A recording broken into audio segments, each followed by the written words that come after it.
बलि महाराज के यहाँ पहुंच गए। बैठ जाओ, फिर नाचेंगे थोड़ी देर में। बलि महाराज के पास पहुंच गए। बलि ने देखा, बड़ा स्वागत किया कि स्वागतम ते नमस्तुभ्यं ब्रह्मन् किं करवाम ते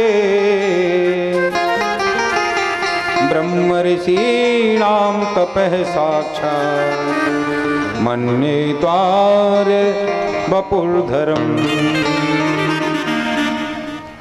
हे ब्राह्मण कुमार,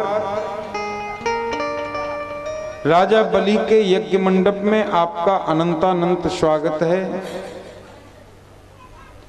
आज तो मुझे ऐसे लग रहा है जैसे ब्रह्म ऋषियों की तपस्या ही मूर्तिमान बनकर वामन के रूप में आ गई हो। क्या सेवा करूं आपकी? ये मेरा दान करने का समय है भगवान। अब मेरी इच्छा होती है मैं आपको दान में कुछ दे दूं।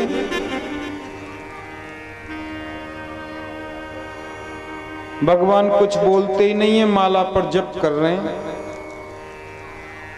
शुक्राचार्य बोले, देख नहीं रहा माला चल रही है, बोले कैसे बीच में? थोड़ी देर शांत रहे। जैसे ही माला पूरी हुई तो देखो माला पूरी होते ही आंखों से लगाई, माथे से लगाई और बोले, राजन तुम कुछ कहना चाह रहे थे? जी जी जी पंडित जी, ये मेरा दान करने का समय है। मैं चाहता हूं आपको दान में कुछ दे दूं। अब मैं कुछ दूं वो आपके काम ना आए तो ऐसा दान किस काम का? इसलिए मेरी तो इच्छा ये है कि आप अपने मुख से बताओ कि मैं क्या दान कर दूं जो आपके काम आ जाए।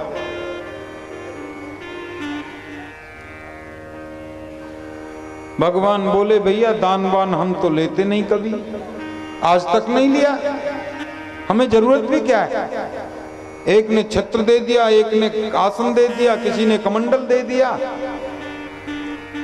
धूप और वर्षा से छत्र रक्षा करता है, भूख प्यास लगती है तो कमंडल काम करता है, बैठने सोने के लिए कुशा का आसन है, और हमें क्या चाहिए। लेकिन मेरा तो नियम है, मेरे घर से कोई भी ब्राह्मण खाली हाथ नहीं जा सकता। ये मेरा दान करने का समय है भगवान। भगवान बोले, तो हम दान लेते ही नहीं भैया, कोई दूसरा ब्राह्मण आए उसे दान कर देना। बलि बोला, आप खाली हाथ जाएंगे तो मेरा नियम टूट जाएगा कि गाम कांचनम गुणवदधाम अमृष्टम तथा पेयमुतवा विप्रकन्या ग्रामान् समद्दान तुरगान गजानवा रथांस्तथा हत्तं संप्रतीक्ष। आप कहो तो 10, 20, 50 गांव दान में कर दे दूं। आप कहो तो 1 लाख 2 लाख गाय दान में दे दूं। भगवान बोले, आप कहते ही जा रहे हो राजन, अब हमें कुछ लेना ही नहीं है, अकेले रहते हैं हम तो ब्रह्मचारी, हमें जरूरत क्या है। बलि बोले, अकेले रहते इसलिए दान नहीं ले सकते, तो किसी सुंदर सी ब्राह्मण कन्या से आपका विवाह करा दूं, फिर तो ले ही सकते हो ना। भगवान बोले, आप तो बहुत अच्छे हो राजन,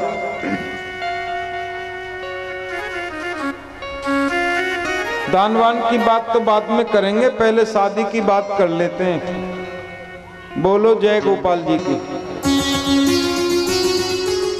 देख लो, सुबह से एक बार भी नहीं बुलवाया मैंने आपसे जय गोपाल जी की। अभी बुलवा रहा हूं 2 घंटे बाद, फिर भी कंजूसी कर रहे हैं आप लोग।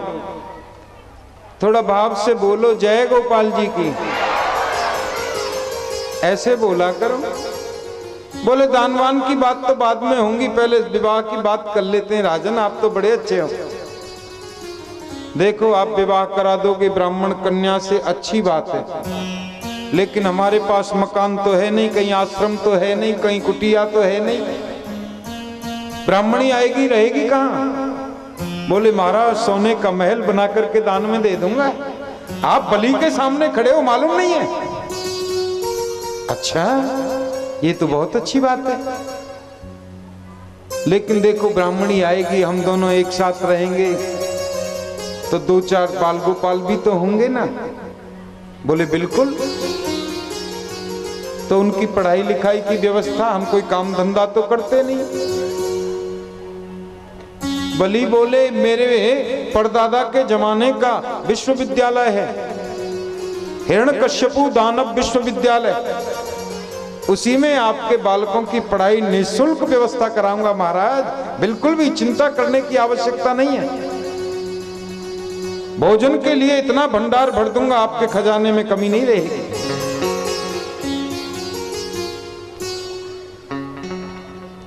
भगवान वामन बोले राजन, आप इस तरह की बात करते हो तो मुझे कोई आश्चर्य नहीं होता, क्योंकि आपके जो पिताजी थे ना विरोचन जी महाराज, वो भी बड़े दानी थे। उनके जो पिताजी थे प्रहलाद जी महाराज, उनका तो कहना ही क्या, उन्होंने तो भगवान को प्रकट कर दिया, उनके लिए तो भगवान नरसिंह बन करके आना पड़ा उनको। उनके भी जो पिताजी थे हिरण्यकश्यपु, वो भी बड़े दानी थे, दादा परदादा तक की सारी बातें बता दी। देखो राजा बलि की श्रद्धा और ज्यादा बढ़ गई, ये तो त्रिकालदर्शी हैं, बहुत दूर तक की जानते हैं।